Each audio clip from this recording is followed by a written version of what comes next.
Basahin natin ang ating text. 2 Peter chapter 1 verse 2. Yun lang po ang ating bibigyan ng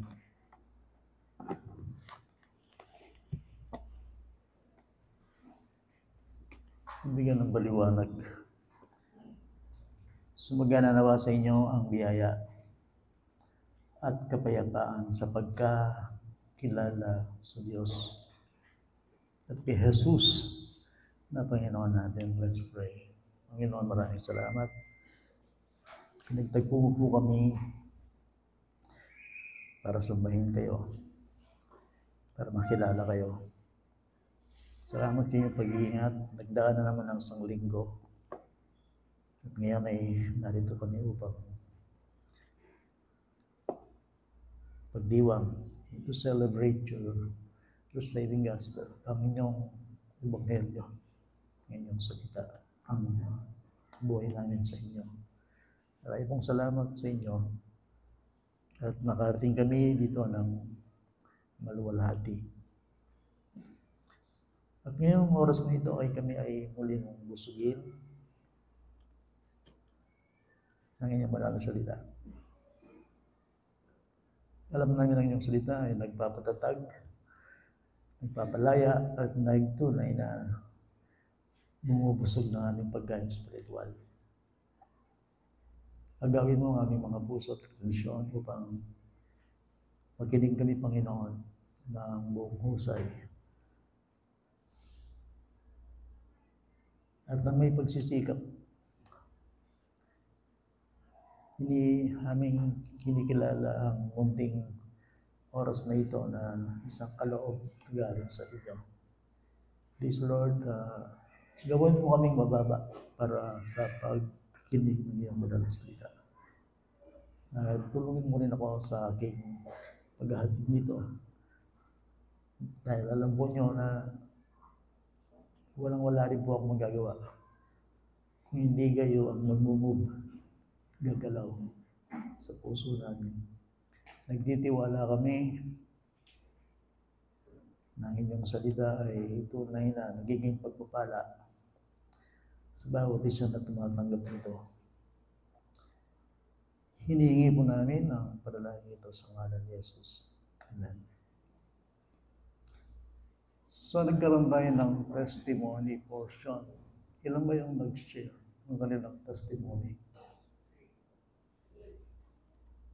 Tatlo po. Meron bang susunod niyan? By next Sunday po. Well, nakita po nyo, naranasan ko rin po yung ganyan kay nag-share ng testimony sa harap. At sa akin, ang laking pagpapala po ng ganyan. Really. Kasi yan ang pasimula ng buhay sa Panginoon. Although mga bata po yan, marami pang kumbaga sa aabante yan sa kanila. Pero lahat ng ito ay pasimula ng blessing. Bakit? Kasi knowledge of God yan pagkakilala sa Diyos na hindi aksidente, hindi gawang biro, makilala natin ang Diyos. Ito yung greatest virtue ng Christianity. Yan ang sabi ni Jesus Christ, yan ang kanyang sinasabi nung panahon na yun, nandito sa Christ, sabi niya, ito yung aking prayer that they may know thee, ang makilala ka, Ama, ang buhay na walang hanggan at si Jesus Kristo ay yung sinugo. Ay, sabihan ko po kayo, kung ang aim nyo sa buhay, kung ang limit nyo sa buhay ang makilala ang Diyos, hindi po kayo maliligaw. Manapay, makakaranas po kayo ng kasaganaan ng pagpapala. Pag sinabi kong pagpapala, higit sa lahat, hindi lang po physical, hindi lang material, higit sa lahat, spiritual blessings.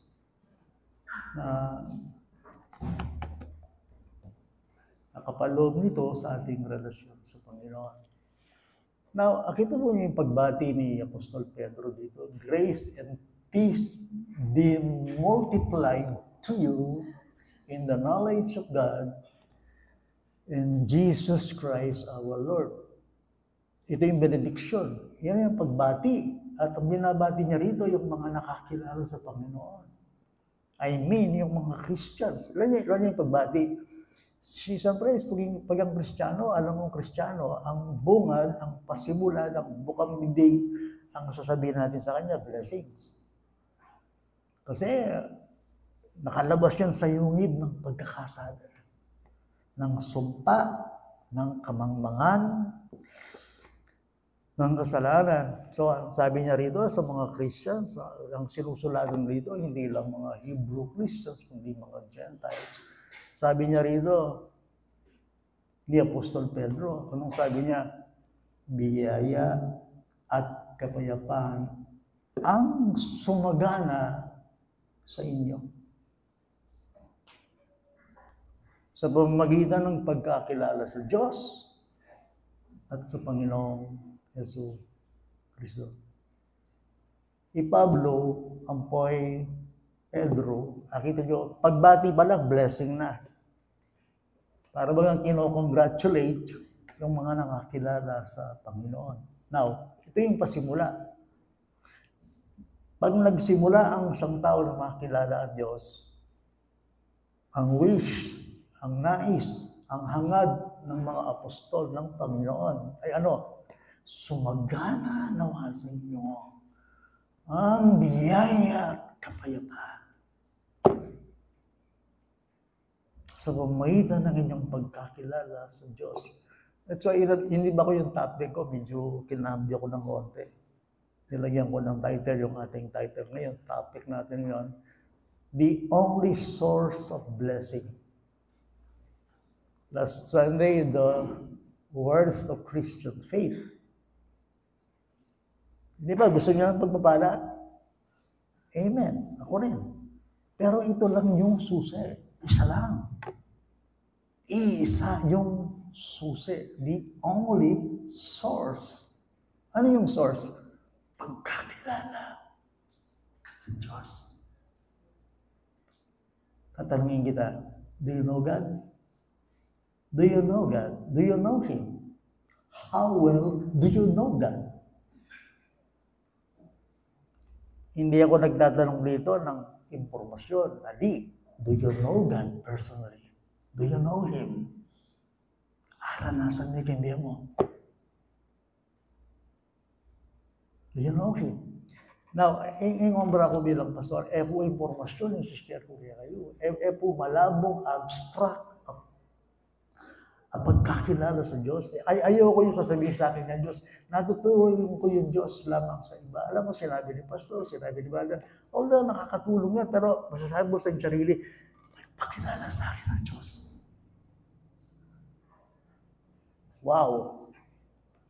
Ang aking pagkakilala sa Diyos ay hindi hearsay. Hindi ko lang siya narinig. Dati, nung ako'y nasa reliyon kami, ang aking panalangin, ang aking kaalaman, ang aking pagkaalam sa Diyos ay hiram lang sa nanay ko. Yung aking pagkaalam sa Diyos ay tradisyon na natutuwa ko lang sa magulang ko, hindi mismo sa Diyos. Ang ibig sabihin yung salita ng Panginoon. Doon, hindi ko sinasabing masama yun, kaya lang, yung break ko sa Diyos, kaya yung ganing oras sa iba ito. Na ang pagkakilala mo sa Diyos ay hindi chismis, hindi siya marites. Ayoko rin yung sasabihin na sabi ng pastor, sabi ng sabi ng Diyos.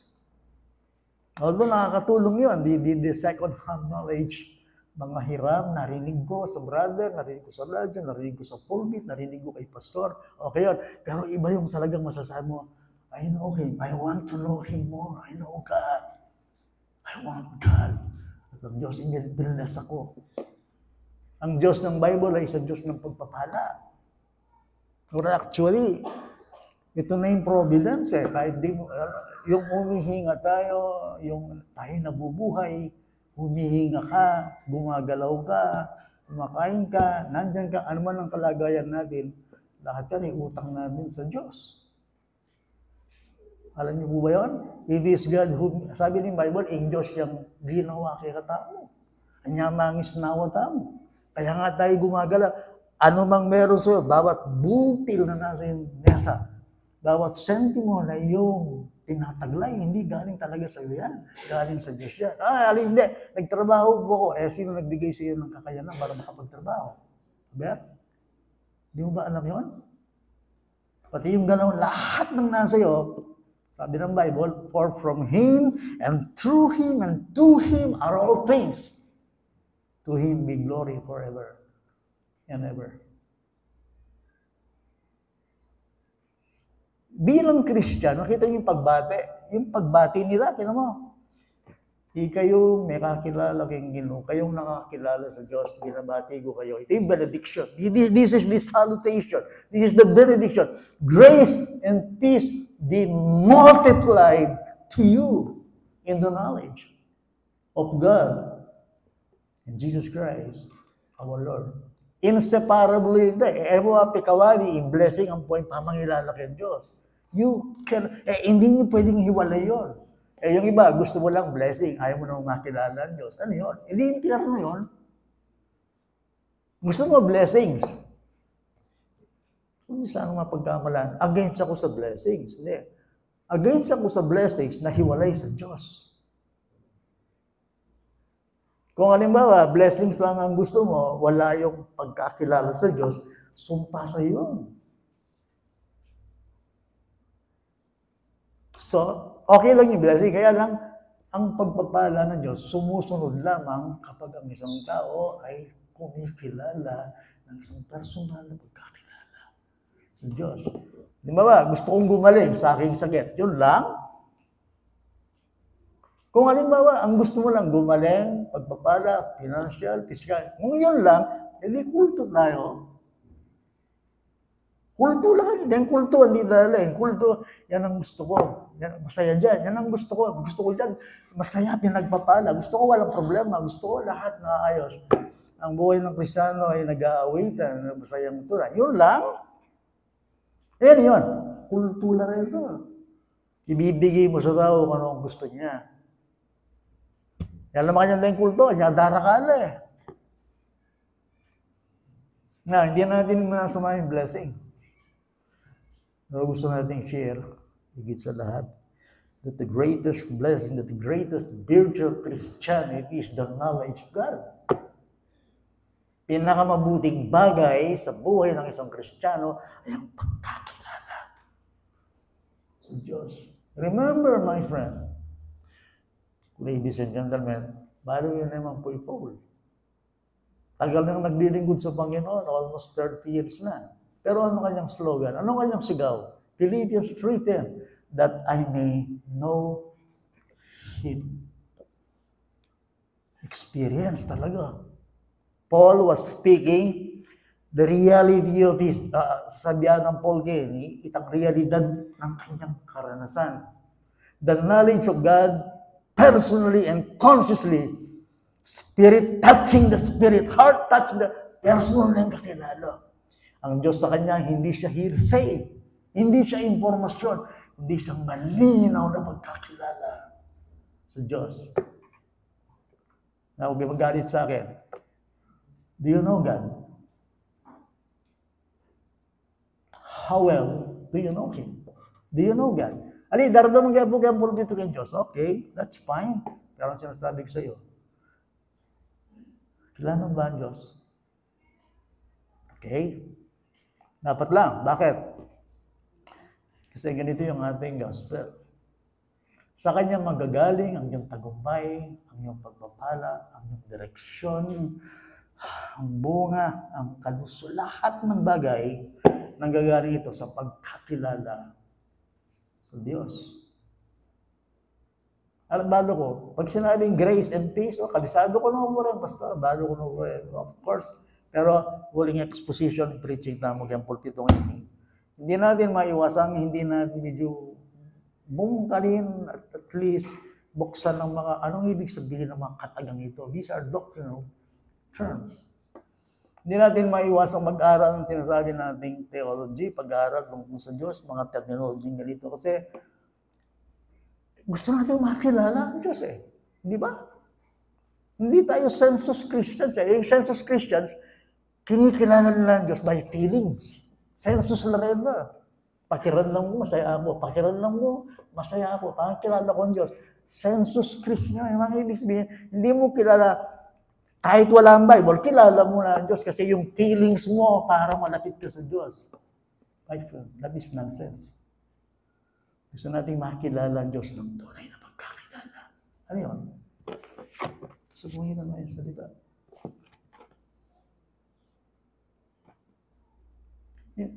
Hindi ko lamang gustong pagpalain ako ng Diyos. Tulungan ako sa aking problema. Hindi lang yon. Hindi, gusto ko makilala ang Diyos ng personal. Sino ang Diyos na ito? The reality of His presence. Kung sino siya at paano niyo ako minahal. At paano niya ako iniligtas. Okay. Sabi niya rito, sumagana nawa sa inyo ang biyaya. Anong biyaya? Ito yung tulak ng biyayang ito. Ang tawag dito sa mga pambungad na salita, benediction. Benediction. Ano yung kanyang sinasabi rito? Sumagana nawa sa inyo ang kapayapaan, ang biyaya at kapayapaan. Natural, kung ikaw ay naligtas, kung kilala mo ang Panginoon, aalamin mo, anong mo rin nasabihan yung biyaya?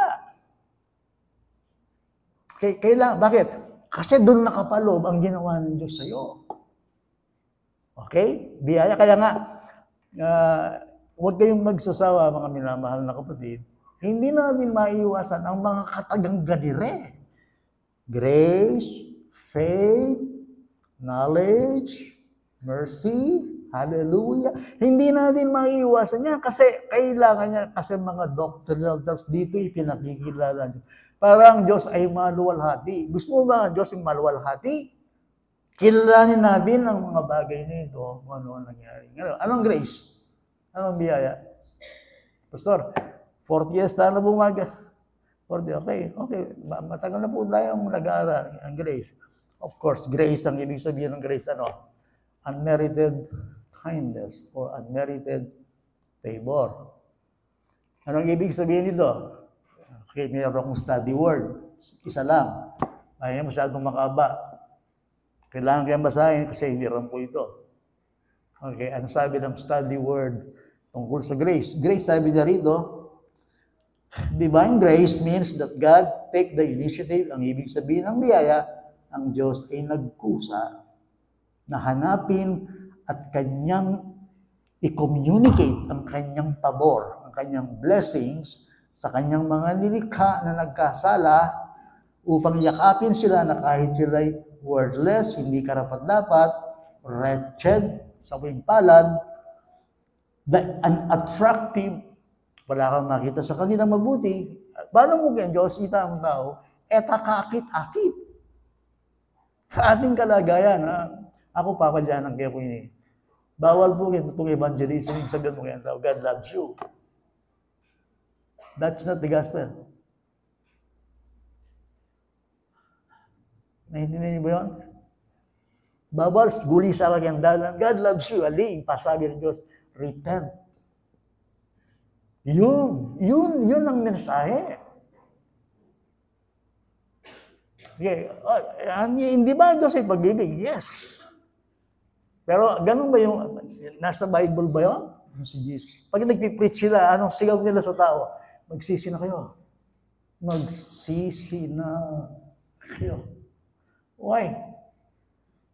Kasi nga ay sinner. Meron munang bad news. Hindi mo pwedeng ipangaral ang mabuting balita hanggat hindi alam ng tao ang masamang balita tungkol sa kanya. Na ano siya, hindi siya karapat-dapat sa Diyos. Sabagat ang tao ay rebel. At ang tao ay hindi madiligtas sa kanyang sarili. Last Sunday, paliwanag kayo in chapter 10 ng Romans. Pwede ang tao maka-Diyos, masigasig, may reliyon, and yet hindi sila saved. Bakit hindi sila saved? Sincere sila. Yes, sinabi ko sa inyo yan. Pero bakit hindi sila ligtas? Mangmang sila sa Diyos. Mangmang sila sa katuwiran. Mangmang sila sa hinihingi ng Diyos. Mangmang sila sa ginawa ng Diyos. Sorry to say this, but truth hurts. Talagang ganyan ang totoo. Eh kayo mga ka na ako. God is love. Yes, for God so loved the world, pero learning the sign in the Bible. Bakit ingumunang mensahe na ni Bible is not Jesus loves you. Kundi ang unang mensahe, repent for the kingdom of God is at hand. Agulis ang may dala niyan. Jesus, sinabi mo ganda, kaluguran niya ni Diyos, magpaliwanag ka. Uling nung ali, isipan na alang mali kayo, kaluguran niya ni Diyos unconditionally, and that is wrong. That is bad theology. Pag sinabi mo sa tao, God loves you unconditionally. Unconditionally, may kakasala ka. I-bless na ka ng gano'n, may kakasala ka, magrebelde ka kaya. Anong kailangan mo gawin? Repent, folks. Repent.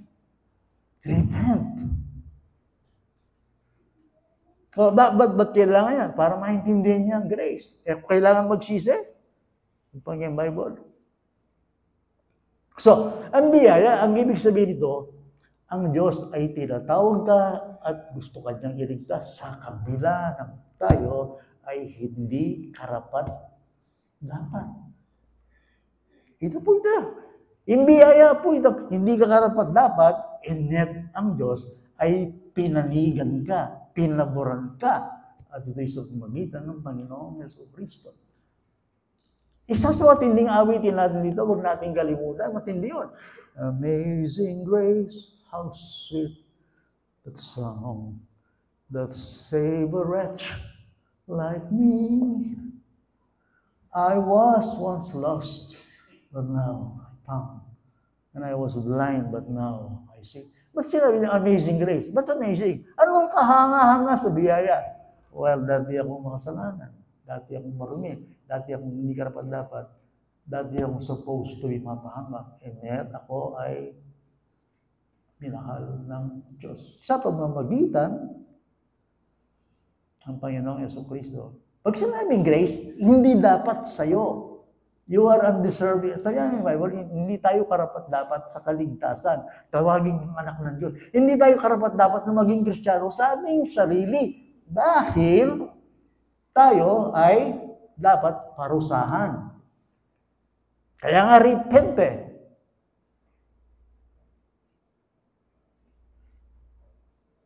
Basahin natin ang Romans chapter 5.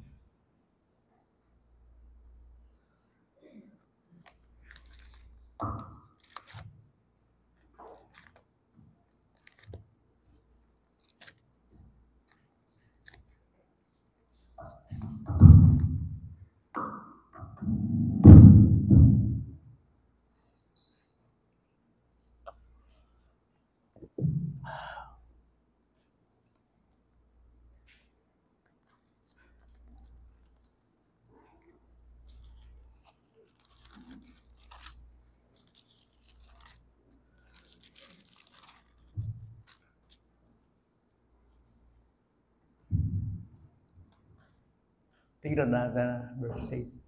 Dito tayo iniligtas ng Panginoon. Okay? Yung iba sa atin nagsasabi, save ka ba? O save ako. Saan ka sinave? Dapat ba ito tayo na? Yes.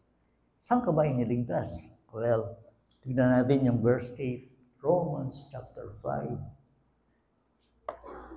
Subalit, pinatutunayan ng Diyos ang kanyang pag-ibig sa atin na noong tayo'y mga makasalanan pa, ay kakalimuan ito. Okay? Makasalanan tamo po. Okay? So ngayon, kung makasalanan ko, anong ibig sabihin nun? Bad news ito. Bakit? Sabihin kayo, sabihan ng Bible. Nung tayo makasalanan pa, si Kristo ay namatay para sa atin. Okay? Pagdating ng 9, lalo pa nga ngayong itinuturing tayong ganap sa pamamagitan ng kanyang dugo. Okay? Malo mo kayong harapan ng Diyos. Tumulat ang nag-testimony, kaya tangkare lang din sa kali. Sa harapan ng Diyos, ang isang taligtas ay isang taong inaring ganap. Ibig sabihin nun, ang tingin sa iyo ng Diyos ngayon, perfect. Para kang hindi nagkasala. Bagong tao, bagong buhay, bagong kapanganak. Kaya nga dyan galing yung salitang born again eh. Ang born again, huwag niyong hahamakin. Huwag niyong mamaliitin. Ang lahat ng tao kailangan ipanganak na muli. Kailangan ng tao magpasimula ng bagong buhay. Kasi reject sa Diyos yung ating lumang pagkatao. Rejected. Yan, paano mangyayari yun? Sa pamagitan ni Kristo. Yun nga, ito yung sa pamagitan ng kanyang dugo. Ay maliligtas tayo, saan? Sa galit ng Diyos. Okay, magandang po ka na, kaya sabihin ko important ini. Okay? Sa atin, bilang makasalanan, ano ba yung dapat? Ano yung dapat na gawin ng Diyos natin? Parusahan. May tanggap. Dapat lahat tayo parurusahan. Kasi lahat tayo nagkasala, nagrebelde, hindi sumusunod, hindi natin inahanap, pinaglilingkuran, tunay na iniibig ng Diyos.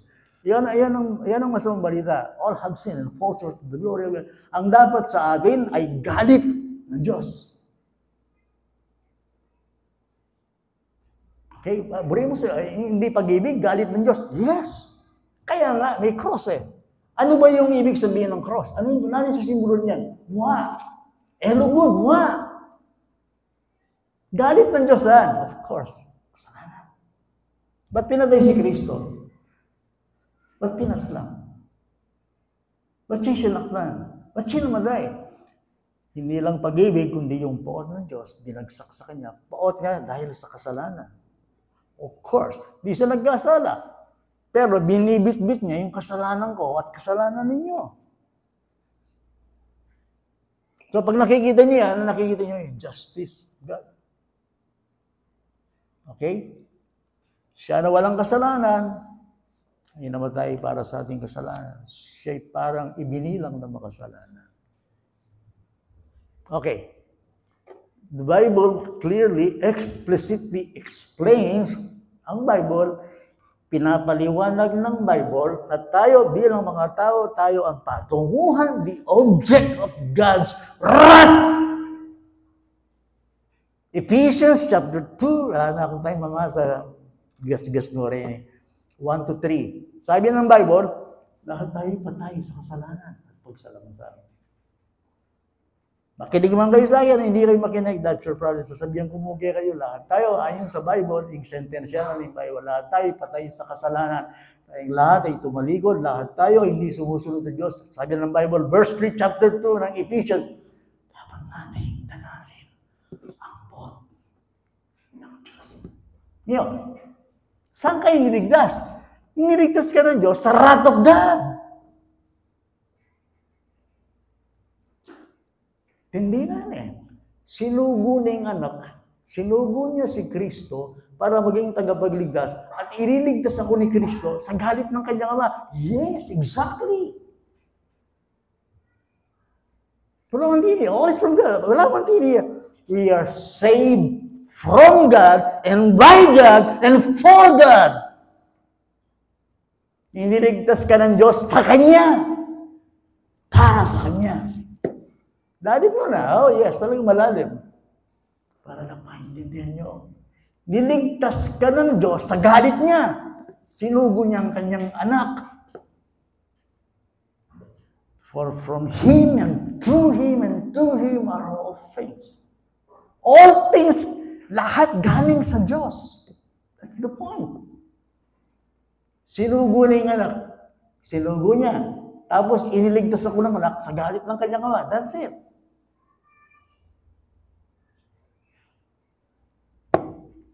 Kung tameme kayo ngayon, dapat ibabagsak sa akin ng Diyos ang kanyang galit.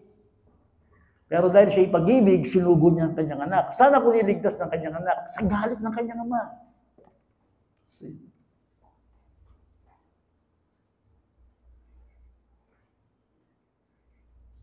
So,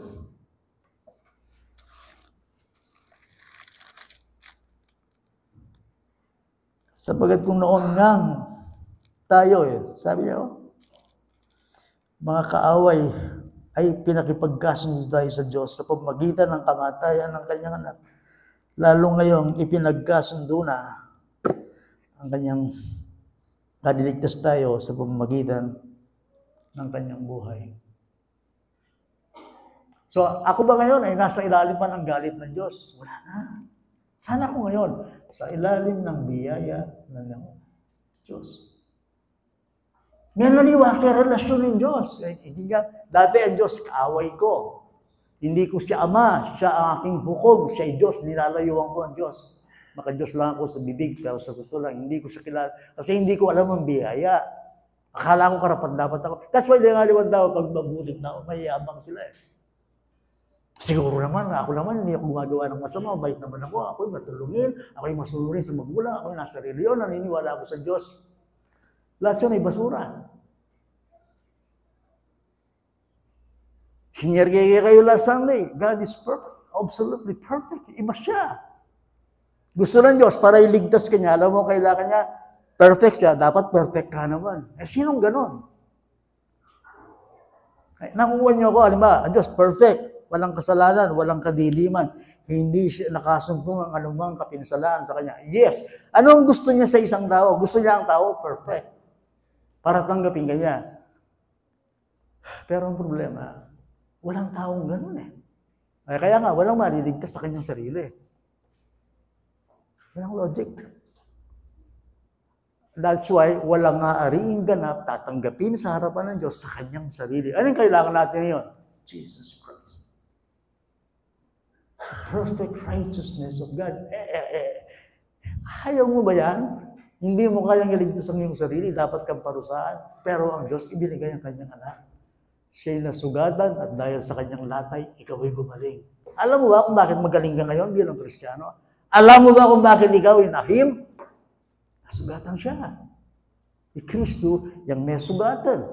Siya na pinarusahan para lang ikaw ay lumaya. Yan ang grace. Kaya nga, grace and peace, be multiplied. Ibig sabihin nun, 30 years na akong mananampalataya. Hanggang ngayon, gusto ko pa rin lumago sa biyaya. Gusto ko pa rin maalala ang nagligtas sa akin, ang Panginoon na umaalala sa akin. Kahit ako ay isang basura, wretched, blind, ignorance, rebel, minahal ako ng Diyos sa pamamagitan ng kanyang anak. Na ako ligurang Kristo makanyang mo, liguran na ako ng kanyang anak. Kaya nga pag sila mo, God loves you, hindi mo ipinaliwanag ang gospel, ano yun? Kala niya, okay siya, that's why, explain ka po, then ganda, may tungoy nga us na ning ganun ka rin tao, na magsisi ka. Kasi atsuking lalam na lingwanan ni Diyos. Lang yung John 3:36.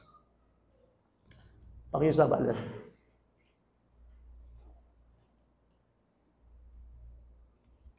Prominent yung talanda. Balo Sa'yo mga medic.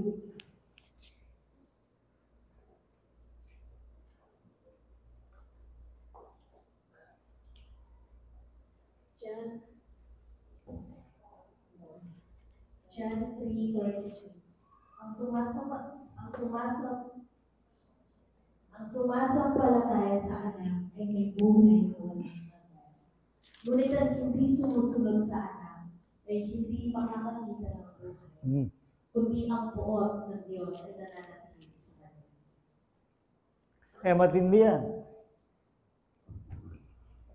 Nimbawa yan ng oras sa iti. Hindi mo sinusunod si Kristo. Ano nasa iyo?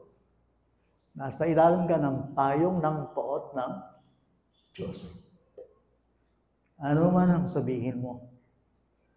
Ang isang tao na hindi sumusunod kay Kristo, ano siya? Mananatili sa kanyang poot. The wrath of God. Kaya kontrahin mo yan. Subalit, ang sumasampalataya sa anak, ano siya? Ay may buhay na walang hanggan. So, grace and peace. Grace. Biyaya. So, at least, kahit pa ba nung naiintindihan yung biyaya, ako pala yung naligtas dahil lang sa biyaya. Biyaya lang, wala nang iyo. Biyaya lang. Yes, grace, grace, grace, grace, God's grace, marvelous grace, di ba? Yung title na, grace, grace, grace, grace, charis. Nangyayinaya ko minsan pangalan iba, charis. Kasi grace, charis eh. Charis, charis, charis, charis, grace, grace. Di ba yaron tayong isang kapatiran dito, pangalan grace. Alam mo ba pangalan mo? Grace. Ako ay naligtas sa pamagitan ng biyaya ng Diyos. Hindi ako kapaglaban. Hindi sa mundo.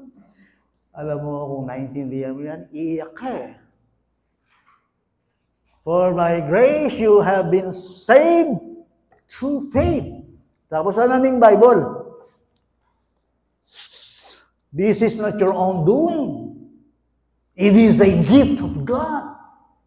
Not a result of works. Sunod-sunod na ito, Ephesians 2:8-9. This is not your own doing. It is a gift of God. Not a result of works. Kaya nga walang pwedeng magmalaki. Lahat tayo dito. Nakuwaro din nga niwa ito. O magmaragula, makanyal lang ano. Dito raw ang grupo nila, ito raw. Naintindi mo ba sinasabi mo? Kung papasok ka ng langit lahat yun, ay grasya, panghihimasok ng Diyos. Ngayon, ano ibig sabihin ng peace? Peace, ang ibig sabihin, nagkasundo yung magkaaway. Ano ibig sabihin ng peace? Nag-join ka. Pag sinabing kapayapaan, dating nag-aaway. Kaaway ko ba ang Diyos dati? Hindi mo lang kaaway ang Diyos, kaaway ka ng Diyos. Yan ang turing sa'yo. Kaya nga, bali yore, deng kanta, moral deng kanta ito. Tinlang kanta rin Beatles, tinlang kanta rin ABBA, itong puro pag-ibig, puro kapayapaan.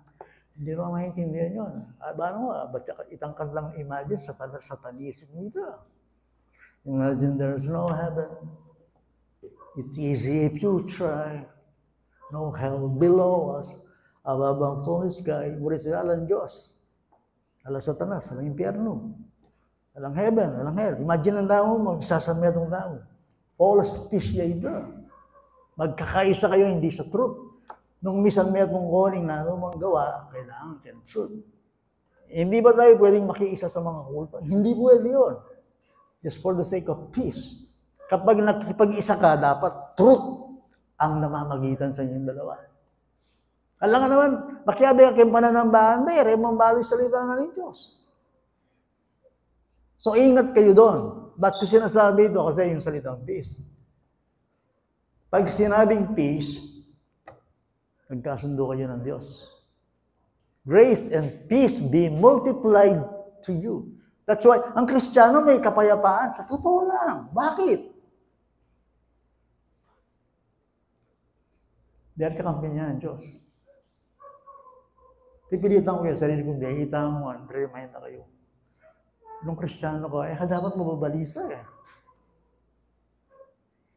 Lalo na kapag tumatanda ka pa ng palataya, kung ikaw ay laging nababalisa, laging iniisip mo ito, nagalboroto ka, mapagreklamo kang tao, kayang katwa mo ng Kristiyano, anong biyayang nangyari sa anong ginawa? Dapat ating kang kapayapaan.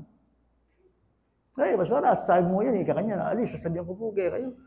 Nung ikong Kristiyano, mapagreklamo, wag kang problema mo, hindi, mature. Parang bata. Dapat, all things work together for you. Sinasabi ko ba, ang mga Kristiyano ay hindi tinatablan ng problema.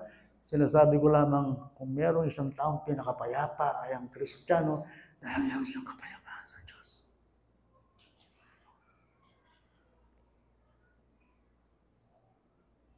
Christian ka for 20 years, naman ka reklamo. Lagi mong binubuklat ang problema, ang kalungkutan mo sa way. That is immaturity. And in Bible, in everything, give thanks. For this is the will of God, and the peace of God shall be with you. Ano ba na nakasulat na? Ibalik ko mo sa dyan. Una sa lahat, pag nagkaroon tayo ng kapayapaan sa Diyos, pati yung iba't ibang bagay. Oh yes, maraming problema, maraming lagok sa buhay. Kaya lang, pag Christian ka na, iba na ang pananaw mo sa buhay. Bakit? Nakita mo ang Diyos. That God will never leave you nor Will not. Adwa la rin kapayapag. Ano yun? Adwa. Yung kakaliman, please. First, peace with God. First. Two, the peace of God. Pag sinabing peace with God, ito yung relasyon mo sa Diyos. Your perfect standing before the Lord. Ang gulo nyo ng Diyos, the war between you and God, has ended.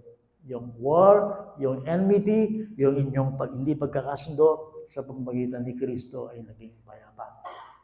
Hindi mo nakaaway ang Diyos, hindi ka na rin kaaway. Ano mo ang Diyos? Hindi mo na siya judge. Ano mo siya? He is your Father. Ano kanya? Anak kanya. Romans 5:1. O yun yung pinakamatinding healing peace. Ito yung sinasabi ko sa inyo.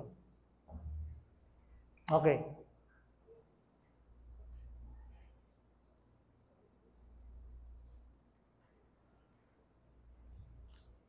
Kaya tiyamang tayo'y inaring ganap. Bali, yan po yung muli na sabihin ng inaring ganap. Alam niyo ibig sabihin nun? Ibig sabihin, sa harapan ng Diyos, ikaw ay ginawang matuwid, sakdal, walang kapintasan. So, inaring ganap. Sa tingin ng Diyos, ano ka? Hindi ka na makasalanan. Ano ka? Ganap. Sakdal. Perfect. Perfect position. Now, hindi ka perfect sa iyong sarili, pagkamalan. Pero pagdating mo sa relasyon mo sa Diyos kay Kristo Jesus, you are perfect. Sinong gumawa nun? Ang Diyos ang gumawa nun. Yun ang iyong identity last Sunday. Remember? Yan ang iyong identity. Yan ang tingin sa iyo ng Diyos. Gusto kong makita natin sa buhay, hindi kung ano nakikita mo sa sarili mo. Ali, lawel mo, paano ka nakikita ng Diyos? Pag ang isang tao, hindi siya Kristiyano, lagi niyang tinitignan, ano ang kanyang sarili?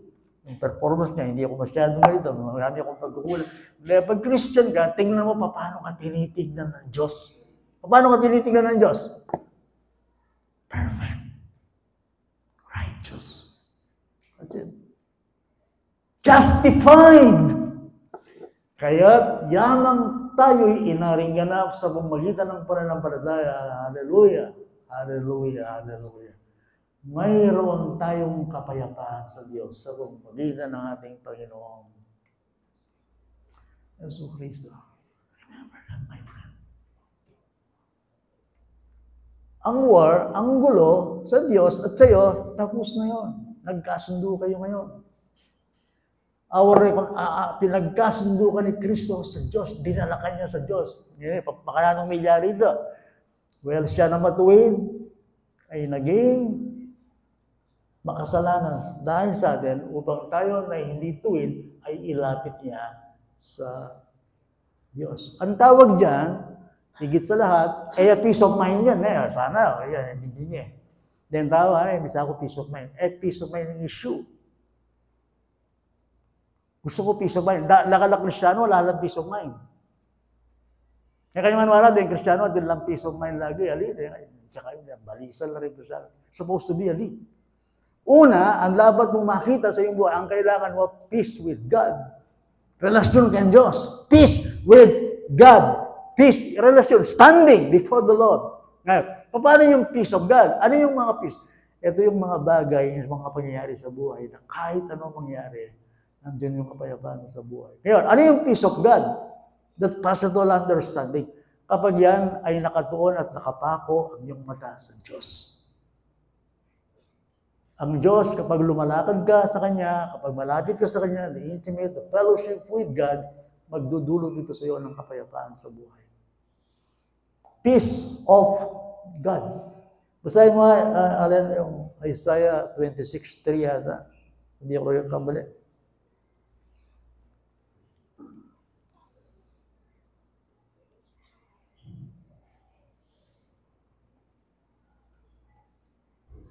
Yan. Iyong iingatan siya sa ganap na kapayapaan na ang pag-iisip ay nananatili sa iyo sapagkat siya'y nagtitiwala sa iyo. Ano yan? The peace of God. Pag lumalakad ka sa Panginoon, kapag ikaw ay sumusunod sa Kanya, ang dulot niya sa iyo kapayapaan. Kahit may problema, oh yes. babakuran ka ng Panginoon, tutulungan ka niya, mararamdaman mo ng Diyos ay malapit at siya pagpala. Anong gagawin ko?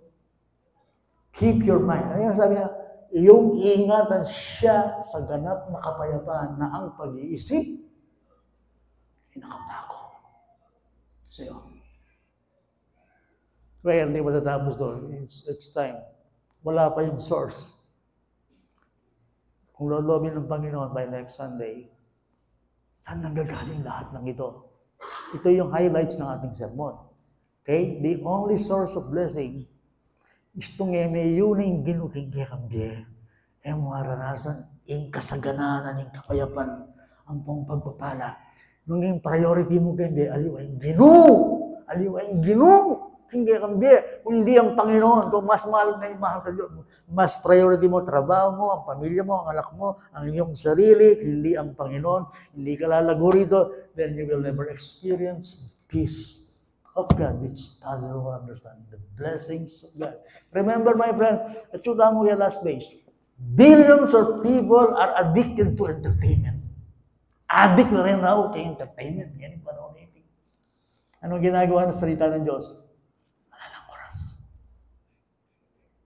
That's why, kerok ng kabalisan, force fellowship, force ganito. Pero wala silang lalim sa pagkakilala sa Diyos.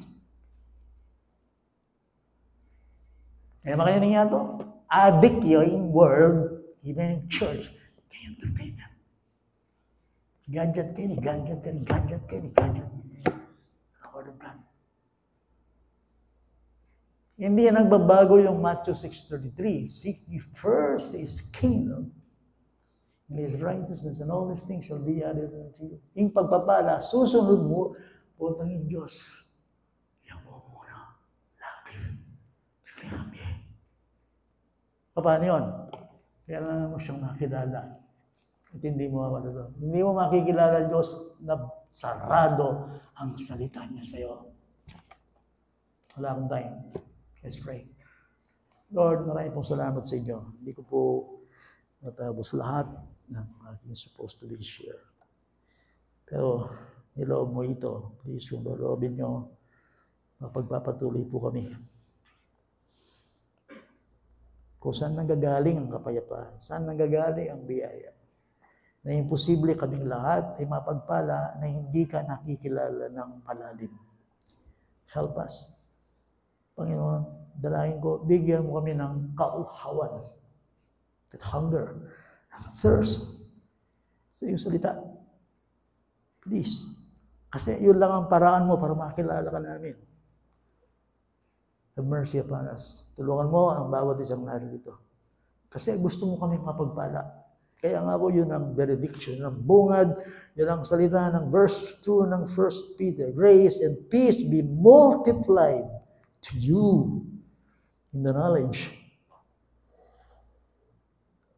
of God and Jesus our Lord. Thank you, Father. Maraming pong salamat po sa inyo. Tunay, kahit hindi tapat minsan, nananatili kayo sa inyong katapatan. Ang aking mga kapatid na narito na nakinig, subaybayan mo po ang bawat isa amin. Natayaan nyo, Panginoon, ikulong nyo ang inyong salita sa puso namin. Nakita namin at tuloy namin maranasan ang iyong biyaya at balutin kami ng iyong kapayapaan. Panginoon, marami po kaming dinaranas sa buhay, mga kalungkutan na hindi namin pwedeng iwasan sa daigdig na ito. Pero ngayon, hinihingi mo sa amin ang laging magpasalamat, hindi magreklamo, hindi mag-complain, hindi mag-worry. Kasi minamature kami ng iyong salita at pinapatatag mo kami. Forgive us, Lord, minsan nawawalan kami ng tiwala. Nagbabago ang aming mga puso. Ipako mo sa puso namin itong 26:3 ng Isaiah. Iingatan mo sa kapayapaan. Sila na nakatuon ng kanilang isip sa inyo at nagtitiwala sa inyo. Thank you, Lord. Yes, nagkukulang kami pero hindi ikaw. And we thank and we bless you. This we pray in Jesus' name. Amen. Mark, okay ba?